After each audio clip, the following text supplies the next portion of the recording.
My name is Ryan Romberg. I'm the pastor of Placentia Presbyterian Church, and this is Three for the Road.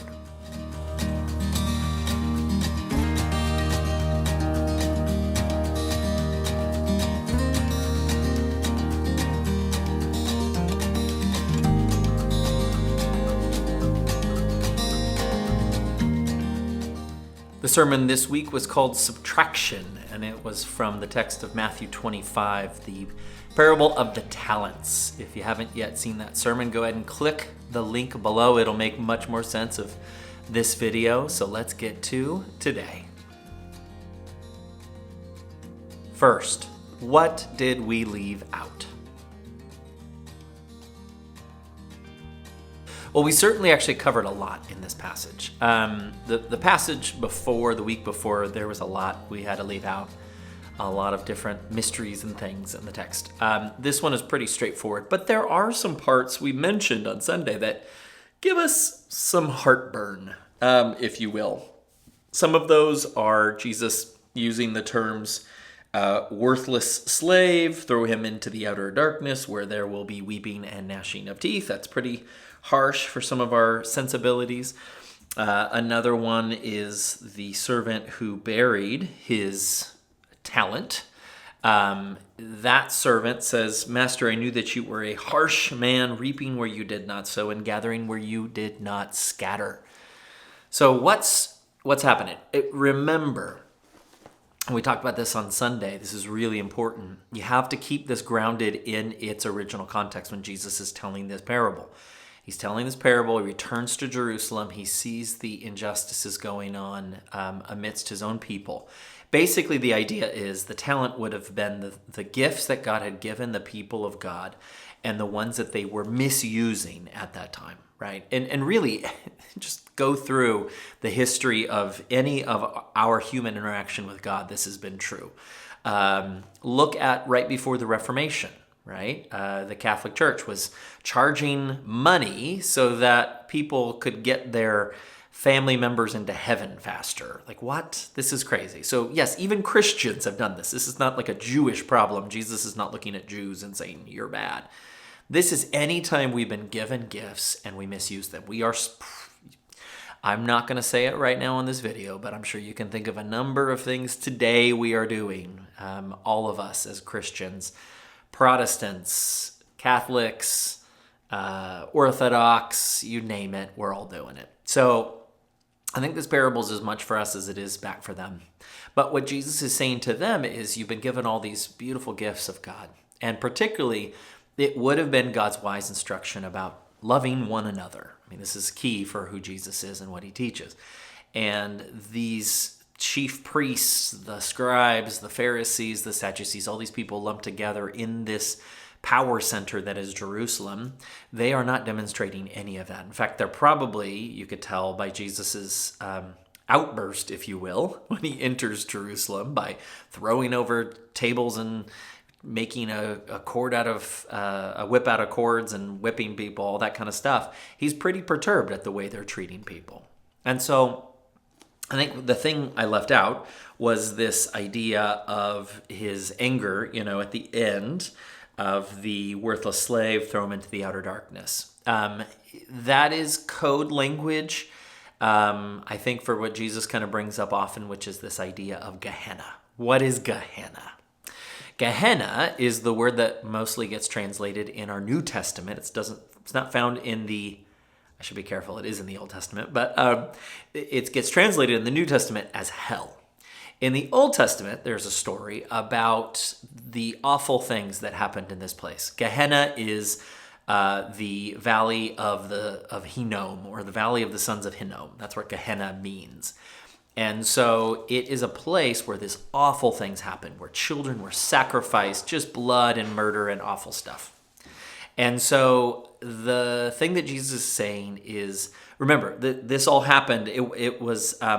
This was all sanctioned stuff that happened. This was like the leaders brought them to this place of child sacrifice, right? So the thing that Jesus is trying to say is that you all are living that kind of life right now.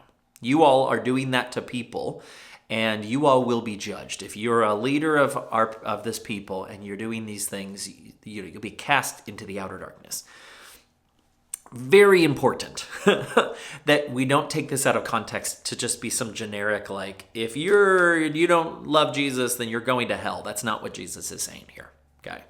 So firstly, that's huge. For anyone who's been given these gifts, these talents, so to speak, there will be something asked for it. You might not have known that when you said yes to Jesus. Maybe you did. I hope you did. And I hope now that you do say yes to Jesus, you know that this is not a bait and switch. This is true eternal life. This is you entering into the depth of what it means to be in relationship with God. That, yes, there is something required of you. Jesus is, in some senses, echoing what we read from the Old Testament. What is required of you, O man, but to do justice, love mercy, and walk humbly with your God. So there is requirement in this. And so when we read this as just some generic God telling you, I'm going to kill you and send you to hell, you're not reading it the right way. This is not what Jesus is saying. This is after histories of just loaded sort of, I think, pretty unhealthy and toxic ways of getting people to convert to Christianity. If you don't, you'll turn or burn kind of idea. Not at all the tactics Jesus used to speak to people who were outside of the covenant of God. If he was speaking to people within the covenant, he would use pretty stark language, because he would say, hey, you know this stuff. What are you doing? Wait, what kind of decision making are you employing right now in this moment? So these are the big things, and that's that really stark language. The other part about the master who is harsh and who sows where he didn't reap. I don't know if everyone knows what this is. I don't think I could say I know, but I have a hunch, and other commentators have a hunch, that this is referring to God reaping where he does not sow. In other words, gathering in a sense, the people from around, like all nations, all tribes, so not just Jews, basically. This is hinting at the inclusion of all people in God's family. Now, did God sow those people? Yes, God created those people. But in a sense, God, in a way, sowed the Jewish ethnic cultural heritage unlike any other, right? We know this. This is kind of a complaint for some people who are not Christians or outside of that. They say, what? Why did God just appear just to these people and do just this thing? This was God's plan. This was how God worked. But what God did was sow something within these people so that it would be a harvest for many. Now, in some ways, this is saying, hey, you know what? That harvest is not happening because of the way this planting here, these crops, they're not behaving, they're not bearing fruit. So this landowner is going to go and reap where he did not sow. Another part to this is this parable. You might say that this isn't not God, actually, the landowner. It's never actually clearly said that the landowner is God. It's not like Jesus says the landowner is God. So when it comes to parables, we've got to be careful with the one-to-one comparisons. It can get us in trouble sometimes. Sometimes Jesus is really just telling a story based upon what is going on in that moment for him in his own redemptive story as he interacts with people. And that's why I think I'm really strong on the idea that what he's telling here is the story of this people of God in that moment. And as a cautionary tale, as a warning, really, you've been given so much, and so much is required from you. Okay, what's our invitation? I think the invitation, he's mentioned it on Sunday. I think it's obvious. And this passage has been interpreted in this way for centuries. What God has put inside of you, sowed inside of you, what God has given to you as a gift, you're meant to invest it in others. There's no way around it. I'm sorry. I would love to tell you, hey, there's a loophole. There isn't.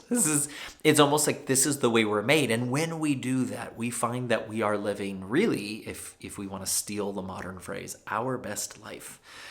Because it's the God life. It's the life of how God has made us to be in Jesus Christ. So that's my big challenge to you today, is what are those ways that you've been gifted? And some people have a hard time with that. But I want to challenge you to receive those gifts from God, the ones that God has sown in you, to receive them fully, to embrace them, and then use them to serve others. In this series, we're in the midst of our stewardship campaign, and there are 3 categories that we're talking about: time, talents, and treasure. This is obviously talents.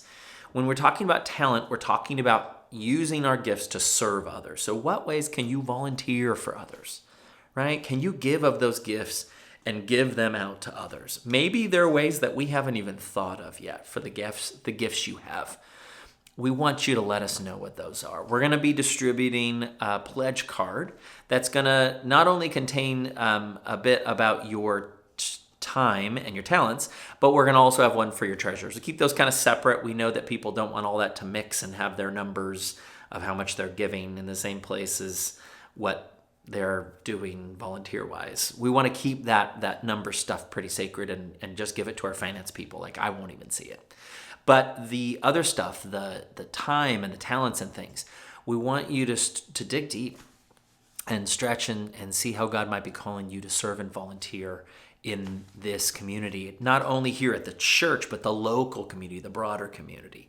And so that is, I think, our invitation. I mean, it's really clear. I'm not gonna change it from Sunday. And I pray that you spend some time with this. I've already had a few people say that I think God was telling me something in that sermon, and it's not because of what I said. That's the Spirit at work, right? And so I want you to really listen to the Spirit, what the Spirit's telling you for this, because this is how churches thrive. This is how communities thrive. This is how the Spirit works in all of our lives together as we lean more deeply into the talents God has given to us that we can invest out for others. What are your questions? Okay, I had one question. It was about last week, and I'm grateful because I think this is a kind of a tricky piece. It was from the 1 Peter chapter 4 passage, and if you read that again, verses 1 through 11, you're going to come up with a sentence in there where Peter says, "The end of all things is near." What is he talking about? I think there's a few different options. One, he's talking about the end of the world, right? So the kind that we think of with like destructions, and we think of Revelation and the millennium and the this and the that. And it could be that. Absolutely could be that. He obviously says it's near, so we'd be like, well, he was wrong. Now, conversely, Peter also says in 2 Peter that a day is like 1,000 years to God. So, or 1,000 years is like a day. I can't remember which one it is. So that would mean that, hey, you know what, we think it's a long time, but to God, it's only been a couple days, if that, since Jesus was ascended into heaven. And now, you could say that. So option 1 is live. Option 1 is very live. He could be referring to the end of all things. But option 2 is that he could be referring to an event, a pretty cataclysmic, apocalyptic event for the Jewish people, which was the destruction of the second Jewish temple. That happened in the year AD 70, so about 35 or so years after Jesus ascended into heaven, a little bit more than 35 probably. But this event was really, really big. And for Christians, it was a justification that Jesus was indeed like a world-shifting moment, that his sort of message about himself, he claimed to be the temple, which was a pretty big statement because they had a temple right there in Jerusalem. And so when he claimed to be that, the destruction of the temple kind of demonstrated that, yeah, God was doing this thing, and Jesus is the temple. We don't need a temple. We don't need to build any temples because that's Jesus. And now Jesus gives his Spirit to us. We are now the temple of God. This theology doesn't always get talked about. And we oftentimes just kind of defer to like end of the world or like a new temple in Israel today or something. It's all, I don't think that's a Christian theology. That could be someone else's theology. You know, if someone is Jewish and they do that because of a Zionistic impulse, that's their thing. That's not Christian. It just doesn't have really much place with us. So I think the biggest thing for us is to say, you know, statements like the end of all things is near. First of all, don't get caught up in the drama of it. Second, really dig down deep about what this means for us, and how this could be impactful for us even today, other than like us worrying about the end of the world. So for Peter, it meant, hey, you know what? Because the end of all things is near, go and serve with the multiplied gifts that you have. That was his point. He didn't say, oh, be worried and prepare yourself and get food and water in case no. Of course, he wouldn't have said that because we don't have jugs of water back then. But think about what he is saying and try to realize that the point of what he's saying is not to make us scared or get us all freaked out or whatever. These are important things for us because I think it reroutes us in the point of the biblical passages that have kind of gone off the rails. And I don't know, it's just over time it's happened, but the American church theology that many of us have been raised in has been so tainted by some of this stuff, the late great Planet Earth, that book, and the Left Behind series and things, all of which have not much place in historic Christianity, and they're very recent phenomena.